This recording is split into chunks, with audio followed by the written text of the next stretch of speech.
Hello dear students, our today topic is advantages of e-business। हमारा जो आज का टॉपिक है बच्चों, ई बिजनेस के फायदे, ई बिजनेस के एडवांटेजेस को हमें फाइंड आउट करना है कि ई बिजनेस से बिजनेसमैन को क्या फायदा है, ई बिजनेस से कस्टमर को क्या फायदा है। चलिए हम स्टार्ट करते हैं। Very first point is global reach या वर्ल्ड वाइड रीच। ई बिजनेस के थ्रू एक बिजनेसमैन वर्ल्ड वाइड तक पहुंच सकता है या ग्लोबल पहुंच सकता है। क्या मतलब होता है इसका ma'am?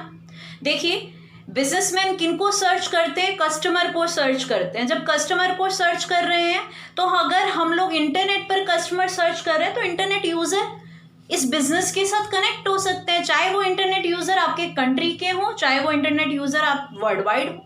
It means E business से एक अपॉर्चुनिटी, एक अवसर दिया बिजनेस को वर्ल्ड वाइड तक पहुंचने का।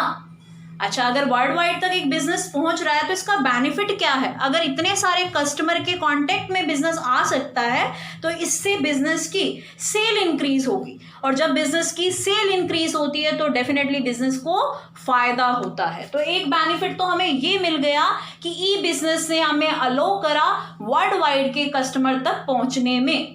चलिए सेकेंड पॉइंट पर बच्चों हम चलेंगे। Short supply chain, very important point. Last video में भी मैंने आपसे डिस्कशन की थी और अब दोबारा से डिस्कशन कर रही हूं कि ये सप्लाई चेन क्या होती है बच्चों। एक नेटवर्क होता है डिस्ट्रीब्यूशन का, इसको हम नेटवर्क ऑफ डिस्ट्रीब्यूशन भी बोल देते हैं।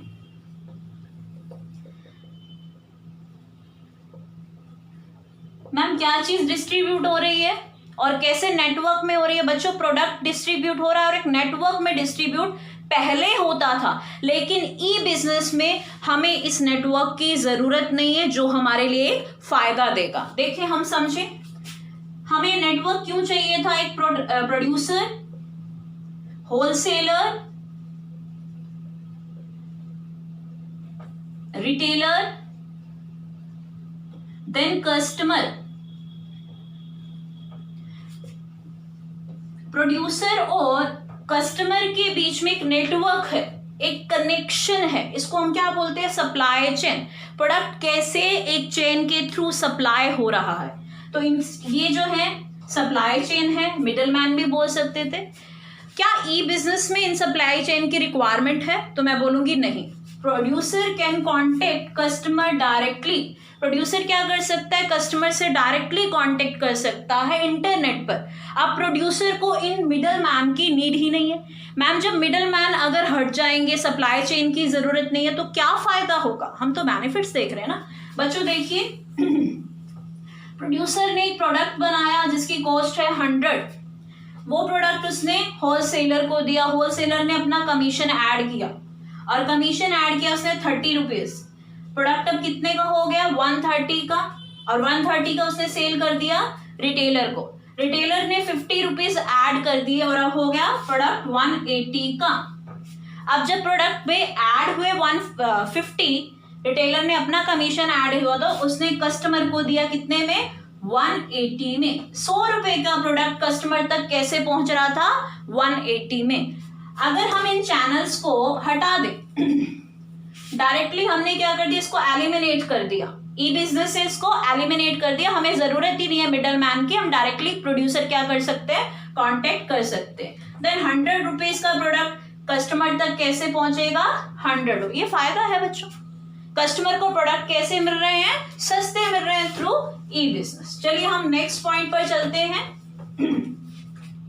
और हमारा नेक्स्ट पॉइंट है बच्चों easy distribution process. Easy distribution process या सिस्टम।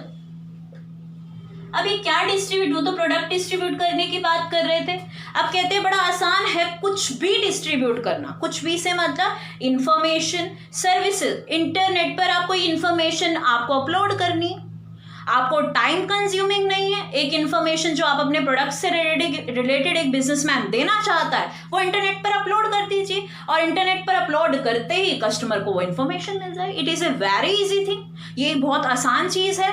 अगर हम लोग ट्रेडिशनल मोड यूज करते तो डिफिकल्ट होता था कस्टमर तक अपनी बात पहुंचाना, लेकिन थ्रू ई कॉमर्स या ई बिजनेस एक बिजनेसमैन अपने प्रोडक्ट की सारी इंफॉर्मेशन क्विकली एंड इजीली जो है डिस्ट्रीब्यूट कर सकता है।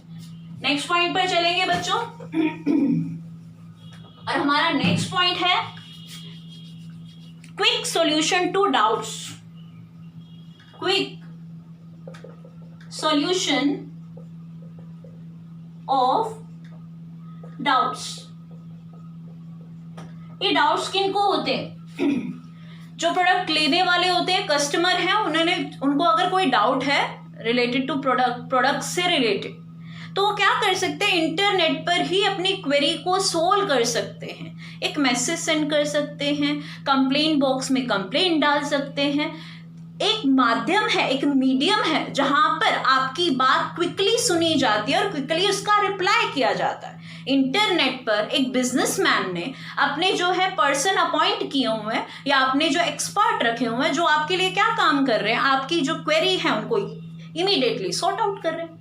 बच्चों, वहां पर एक पर्सन है जो आपकी शिकायतें या आपकी क्वेरी को सुनने के लिए बैठा है। तो इंटरनेट पर अगर इंटरनेट के बिजनेस के थ्रू आप कुछ परचेज करते हैं तो आपकी क्वेरीज भी इमीडिएटली सॉल्व होती जाएंगी। चलिए नेक्स्ट पॉइंट पर चले, easy to launch a new product. एक और बात कही हमने, इंटरनेट बिजनेस में या ई बिजनेस में एक नया प्रोडक्ट लॉन्च करना इजी है। Easy to launch new product.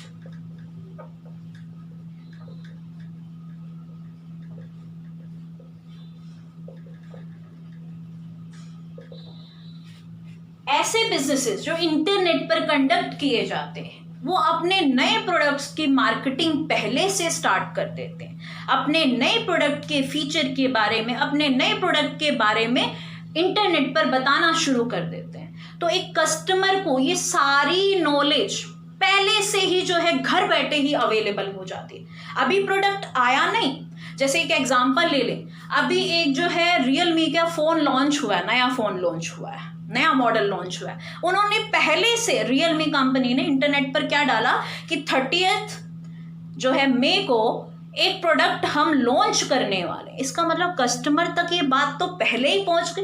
अभी प्रोडक्ट लॉन्च नहीं हुआ लेकिन ये इंफॉर्मेशन कस्टमर को घर बैठे ही मिल गई। तो अब कितना इजी वे है। अगर एक कंपनी को जो इंटरनेट से, या अगर एक बिजनेस को जो इंटरनेट से जुड़ा हुआ है, तो वो इजीली अपने नए प्रोडक्ट को लॉन्च कर सकता है, क्योंकि उसने क्या किया, अपने कस्टमर के साथ वो कनेक्टेड है। चलिए नेक्स्ट पॉइंट पर बच्चों बात करेंगे, वो है less personal cost. Sorry, less personnel cost. Correct कर रही हूं मैं यहाँ पे, लेस पर्सोनल कॉस्ट। मैम ये पर्सोनल कौन होते हैं? हमारे HR, हमारे ह्यूमन रिसोर्स, हमारे एम्प्लॉयज। मैम इनकी कॉस्ट ई बिजनेस में कम आती है। हाँ बच्चों, मैंने ट्रेडिशनल बिजनेस और मॉडर्न बिजनेस में भी बताया था कि इनकी कॉस्ट क्यों कम आती है, क्योंकि ई बिजनेस में एम्प्लॉयज की रिक्वायरमेंट हमेशा कम रहती है। एक कंप्यूटर इटसेल्फ इतने सारे काम कर देता है जिससे ई बिजनेस को एम्प्लॉयज हायर करने की रिक्वायरमेंट कम रहती है। तो मैम जब एम्प्लॉयज कम होंगे तो डेफिनेटली उनको पे भी कम करना पड़ेगा। 10 एम्प्लॉयज को रखोगे तो 10 को पे करना पड़ेगा, 5 को रखोगी तो 5 को करना पड़ेगा। इट मीन्स जितनी कम रिक्वायरमेंट एक बिजनेस को एम्प्लॉयज की रहेगी, उतनी ही उसकी जो है पर्सोनल कॉस्ट रहेगी, या उतनी उसकी जो है कॉस्ट रहेगी। तो यहाँ कॉस्ट क्यों कम है? ई बिजनेस को एम्प्लॉयज की कम नीड रहती है, क्योंकि ई बिजनेस किससे कनेक्टेड है? कंप्यूटर से कनेक्टेड है। कंप्यूटर ही सारे काम करके देता है ई बिजनेस को। चलिए बच्चों नेक्स्ट पॉइंट पर हम चले, और नेक्स्ट पॉइंट है सेविंग टाइम। ये भी इंपॉर्टेंट है। ई बिजनेस कैसे एक कस्टमर का या एक बिजनेसमैन का टाइम को सेव करता है। देखिए, अगर आपको प्रोडक्ट लेना है, डेफिनेटली आपको क्या करना पड़ेगा, मार्केट जाना पड़ेगा। अगर ट्रेडिशनल बिजनेस से आप डील कर रहे हैं, मार्केट जाएंगे, मार्केट में आप पूरी मार्केट सर्च करेंगे कि आपको कैसा प्रोडक्ट लेना था और किससे प्रोडक्ट लेना है, ये फाइंड आउट करेंगे मार्केट में जा। It takes so much time. अगर आप मार्केट में जाते हैं तो आपको टाइम लगेगा, बट अगर आप इंटरनेट बिजनेस के साथ जुड़ते हैं तो आप अपने घर पर ही आप ऐसा प्रोडक्ट सर्च कर सकते हैं।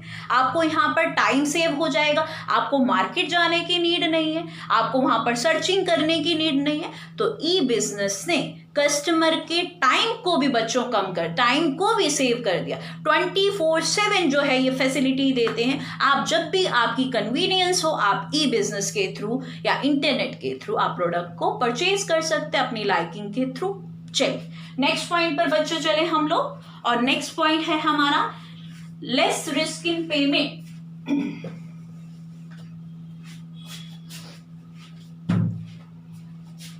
Less risk in payment. बच्चों, अपनी प्रीवियस वीडियोस में मैंने बताया था पेमेंट करने का क्या मोड है। इलेक्ट्रॉनिक पेमेंट हो सकती है, कस्टमर इलेक्ट्रॉनिक पेमेंट कर सकते हैं।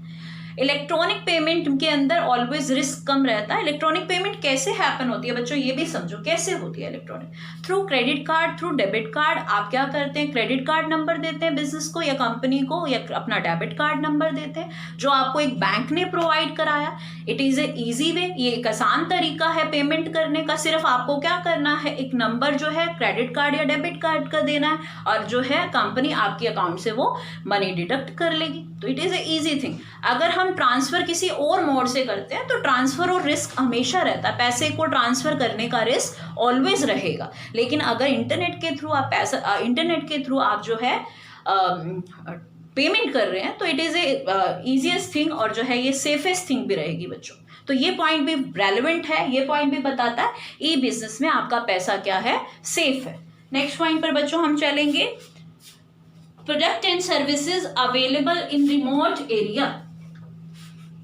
लास्ट पॉइंट है बच्चों, product and services available in remote area. Ma'am ये तो पहली बार सुना, ये रिमोट एरिया क्या होता है? ऐसी जगह भी होती है जिसका नाम रिमोट एरिया होता है? यस बच्चों, ये हाईली बैकवर्ड एरिया होते हैं। मैम ने बताया हाईली बैकवर्ड एरिया, या इसको हम एक और नाम भी दे सकते हैं, ये रूरल जो जगह या रूरल एरिया है उसकी एक्सटेंडेड फॉर्म है। रूरल एरिया हो सकते हैं डेवलप हो गए, लेकिन जो ये रिमोट एरिया है भी डेवलप बिल्कुल भी नहीं है, इनमें फैसिलिटी अवेलेबल नहीं है, कोई भी अच्छे बिजनेस वहाँ स्टैब्लिश नहीं होते क्योंकि वहाँ पर अपॉर्चुनिटी नहीं है ग्रो करने की। तो मैम बता रहे हैं यहाँ पे कि जो प्रोडक्ट एंड सर्विसेज हैं ई बिजनेस के थ्रू, इंटरनेट बिजनेस के थ्रू ई बिजनेस ने अपने प्रोडक्ट कहाँ तक पहुँचाए, रिमोट एरिया तक पहुँचाए। अगर रिमोट एरिया के पर्सन कोई प्रोडक्ट इंटरनेट के थ्रू खरीदना चाहते हैं तो इंटरनेट ये फैसिलिटी उनको देगा, प्रोडक्ट एंड सर्विसेज उनको अवेलेबल करवाए। कितनी अच्छी चीज़ होगी। क्या वहाँ पर रिमोट एरिया में कोई मैम मॉल होंगे? नहीं होंगे।